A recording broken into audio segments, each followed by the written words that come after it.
Well, hello there, motherfuckers, and welcome to your SmackDown review. Uh, you know, this show just felt like there was really nothing on it. It was a lot of like dragged out matches, and like barely anybody was really even featured on this show. I felt like there was like barely anybody on it. They didn't even have time for New Day. There was no bar. There no Naka Murphy. Like that guy's the U.S. champion. He's not even fucking there.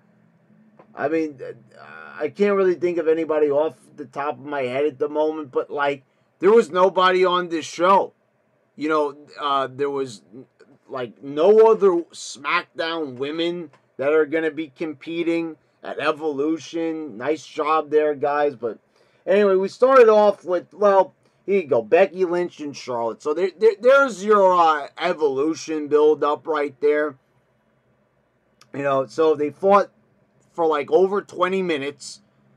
Right there, that's a quarter of your show already gone. So I don't know why they had to be that long. Like, why does the match have to be that long if it's obviously going to be a rematch at Evolution anyway?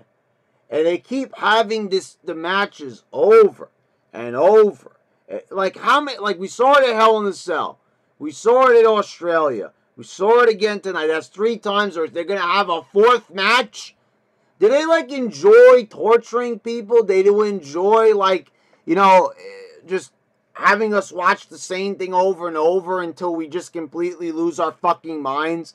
I mean, is that like the idea here? Is that like what we're supposed to do? Is that their MO? Just drive us fucking insane until we can't take it anymore?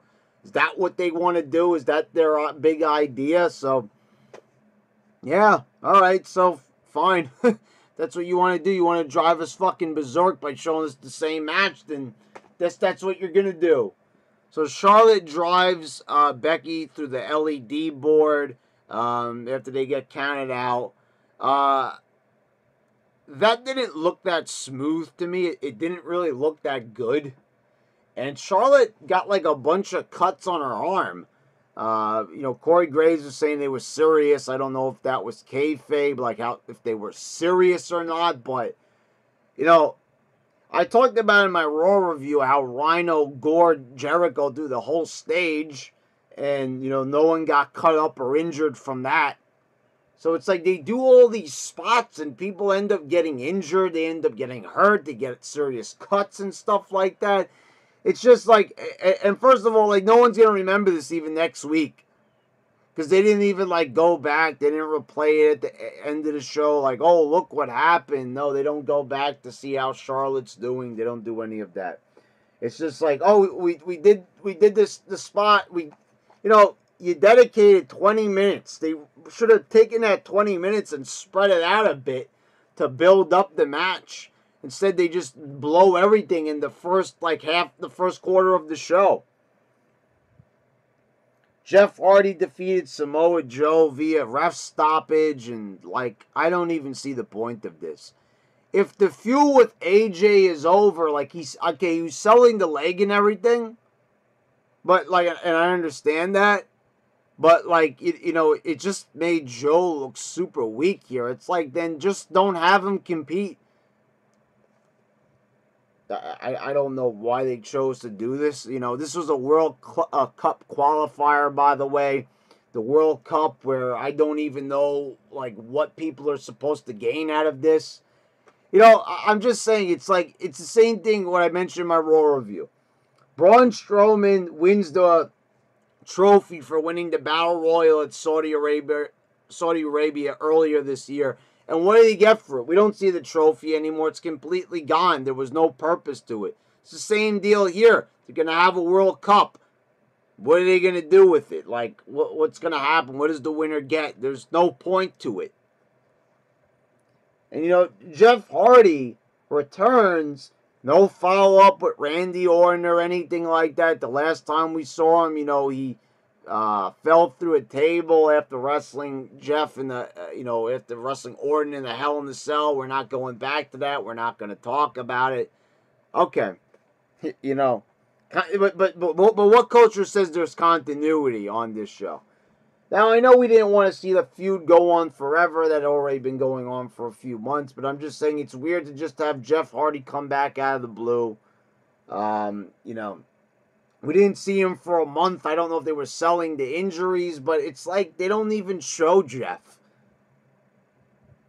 It's Miz TV. He's interviewing Brian and AJ, and you know I didn't get anything out of this. You know, they were trying to make it a friendly feud, and then you know they just say, "Oh, I could beat you." "Oh, no, I can't beat you." It's like, oh god, like who wants to see this? Like you know, oh, I think I'm better than you. No, I'm better than you. It's like, my god, could it get any more simplistic than that? The Miz is trying to cause, you know, like, a rift between them. Uh, you know, so if that was the case, so like, are they gonna make this a triple threat match maybe to make it a bit more interesting? I mean, I think Bryan and AJ are gonna put on a very good match, but I've talked about this already extensively. It's been 7 years since The Miz has, I think, even gotten a world championship match. Yeah, I don't even think he's been in the match for the title. He's the most over heel. So it's like, why are we not giving this guy the belt? AJ is boring the fucking shit out of us.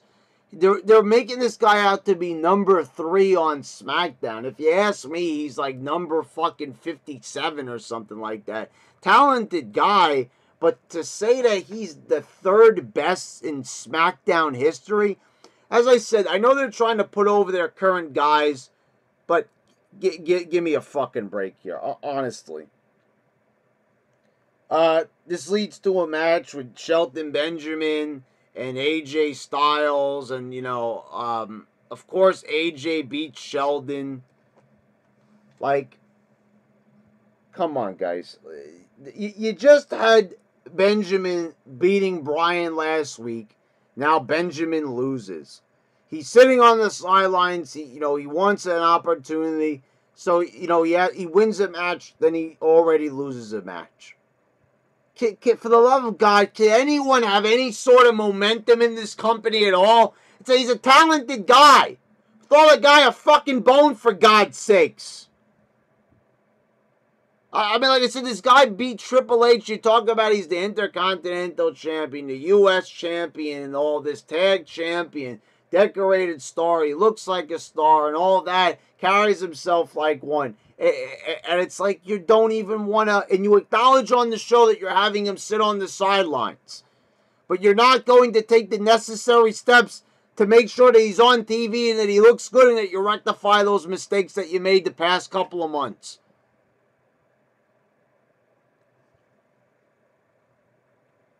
Aiden English comes out. He threatens Rusev and Lana that he's going to show the next part of the One Night in Milwaukee. Lana hacks Aiden,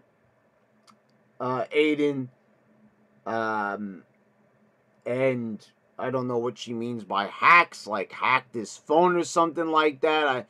I guess this is supposed to be a joke. They're Russian, so they hacked them.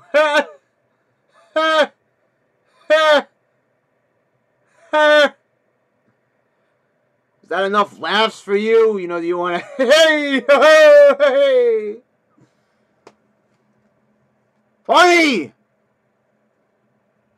Very contemporary, right? Very current. Okay, so, with that out of the way, they play the rest of the video, and Lana says, I want you to know that, how much you and Rusev mean to me, and so he starts touching her arm, and then she says, she's gonna go. That's not what she meant, and, then Rusev chases after Aiden, and there you go. So, after everybody was making fun of this segment, and I don't think I gave it enough shit, I said that it got heat on Lana. It made Lana look bad, but we all knew that, like, it was stopped, like, in mid-sentence.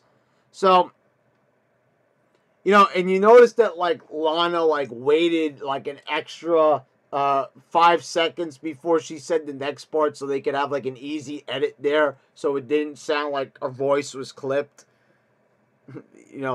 So like they paused for editing, making it feel super manufactured.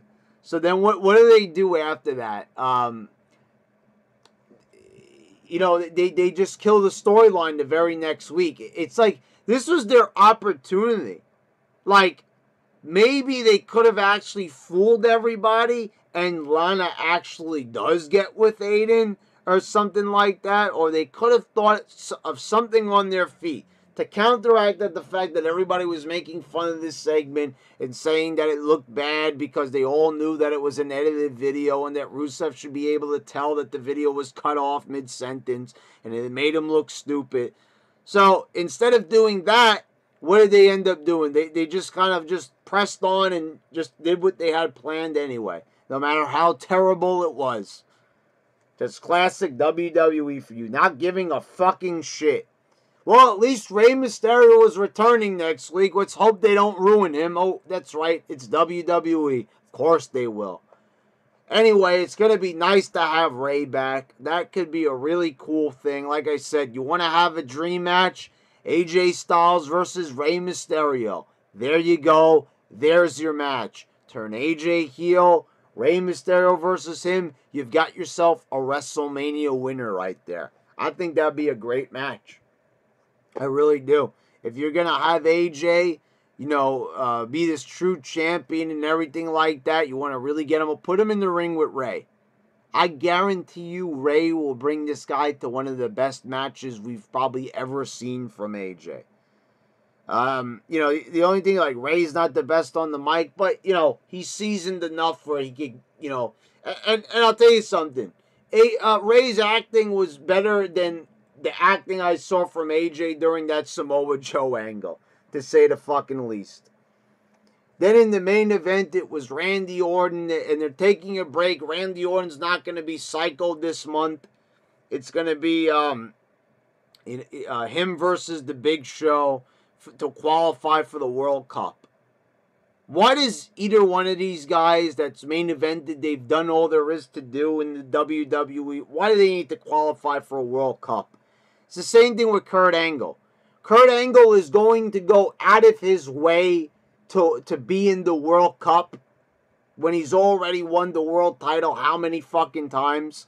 And you mean to tell me that, like, he's going to try to risk coming off of his vacation that he was forced on by Stephanie to just be in this magnificent World Cup in Saudi Arabia? So, Orton's not, trying to break fingers. He's not trying to put screwdrivers and, earlobe gauges, where he's just going to be normal Orton this week. Nice continuity there, right? Once again. And they show, like, highlights from these guys' careers. And it's like they show all the weirdest moments for the Big Show. It was everything from 2012 on. Like, not Big Show throwing Stone Cold through the steel cage. Not Big Show hurling Mick Foley off the stage into the grave on SmackDown. Like, just all these moments that, like, no one even really remembers for the Big Show. And it was funny.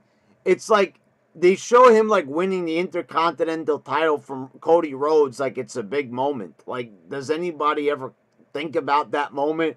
Like, I don't know if anyone ever sits back, let me recount the best moments of the Big Show. Remember that time he won the Intercontinental title from Cody Rhodes? My, that was a swell time. Like, no one does that. So, like, why even recap that moment? Same thing with Orton. It's, like, just a lot of weird, like, current moments. Like, and Orton's had this big, luxurious career. And he's had all these, like, evolution and all that, and, like, But Orton's package was better than the Big Show. But anyway, Orton, like, pokes him in the eye, hits the RKO, and Orton's going to the World Cup. So we bring the Big Show out of his semi-retirement just so he could lose. Okay, Big Show looked great, though. They said he was down to 383 pounds, and I believe that. That sounds like an accurate weight, and I'm happy that the guy, he looks big. He did seem nimble in the match, and, you know, I guess you might as well keep Big Show around because you don't even have anybody on fucking Smack. Like, honestly, why are we still doing the brand extension? SmackDown is dying out here. Raw is fucking dying. They can't afford to have a split roster. Anyway, guys, there you go. There's your SmackDown review. What else do you want me to really fucking say about it? I'm not going to drag this review out anymore. You know, it's like we're going to have a World Cup that no one even gives a shit about. We're going to, you know, bring Big Show out of retirement just to have him lose. I don't know. You know, they kill all the heat they had with that one night in Milwaukee. You know, just so they could fucking do what they had planned anyway. Even though everyone's making fun of them, they'll still do the same fucking thing anyway. Anyway, guys, please subscribe to the channel if you haven't already. Please make sure that you're still subscribed. Click the bell so you get all the notifications when I post all my new videos.